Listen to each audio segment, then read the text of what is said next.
Assalamualaikum warahmatullahi wabarakatuh. Kami dari kelompok 7 akan mempresentasikan materi tentang mazhab Syafi'i dari sejarah, metodologi, sampai dengan perkembangannya di Indonesia. Baik, yang pertama kita masuk ke pendahuluan, yaitu kalau kita lihat Islam itu berkembang cukup panjang dan juga bercampur dengan budaya lokal. Nah, dari situlah muncul berbagai pemahaman. Tapi yang paling dominan di Indonesia itu adalah mazhab Syafi'i. Kenapa? Karena mazhab Syafi'i itu mempunyai pendekatan yang seimbang antara wahyu dan juga akal. Makanya penting banget buat kita untuk memahami mazhab Syafi'i sebagai dasar hukum Islam. Lanjut, kita ke biografi Imam Syafi'i.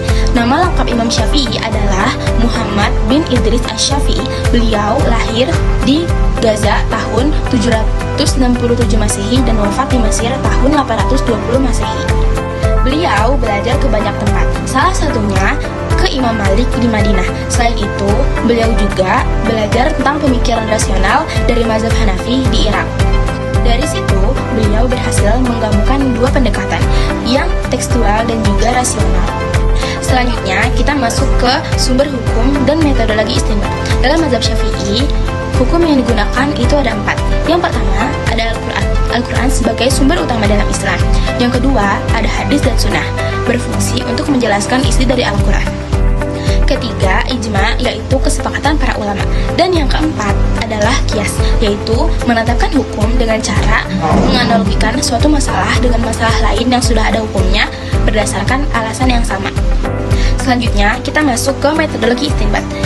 Dapat kita pahami bahwa istinbat adalah suatu proses atau cara ulama untuk menggali hukum dari dalil. Dalam mazhab Syafi'i, metode ini dilakukan secara sistematis dan juga berdasarkan dalil yang kuat. Imam Syafi'i selalu mengutamakan Al-Quran dan hadis sahih. Jika tidak ditemukan secara langsung, maka digunakanlah qiyas, tetapi dengan ilat yang jelas. Kemudian, beliau juga menolak istihsan karena dianggap terlalu subjektif. Jadi perbedaannya, hukum Islam itu adalah dari mana hukum diambil, sedangkan istinbat itu bagaimana cara mengambil hukum. Nah, adapun perbandingan mazhab, kalau dibandingkan dengan mazhab lain, mazhab Syafi'i ini bisa dibilang berada di tengah. Mazhab Hanafi lebih ke rasional. Mazhab Maliki lebih melihat praktik masyarakat Madinah, dan mazhab Hanbali sangat berpegang pada teks atau dalil. Sedangkan Syafi'i menggabungkan keduanya jadi lebih seimbang. Perkembangan mazhab Syafi'i di Indonesia. Di Indonesia sendiri, mazhab Syafi'i masuk lewat jalur perdagangan dan dakwah para ulama. Kemudian berkembang di pesantren dan juga kerajaan-kerajaan Islam. Sampai sekarang, mazhab ini masih jadi dasar dalam hukum Islam di Indonesia, termasuk dalam kompilasi hukum Islam. Studi kasus anak zina.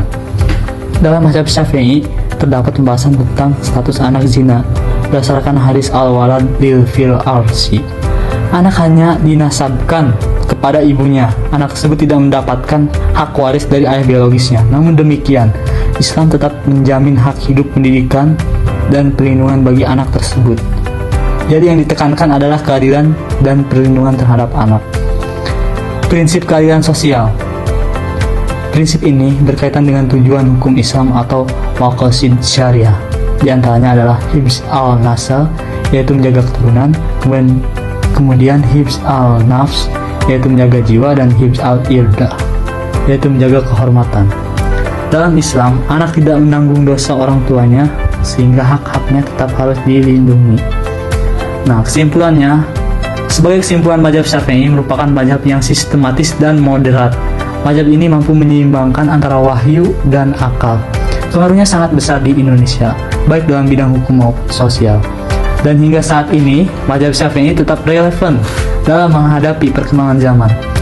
Nah, menurut saya demikian presentasi dari kami, kelompok 7. Mohon maaf apabila terdapat kekurangannya. Terima kasih atas perhatiannya. Wassalamualaikum warahmatullahi wabarakatuh.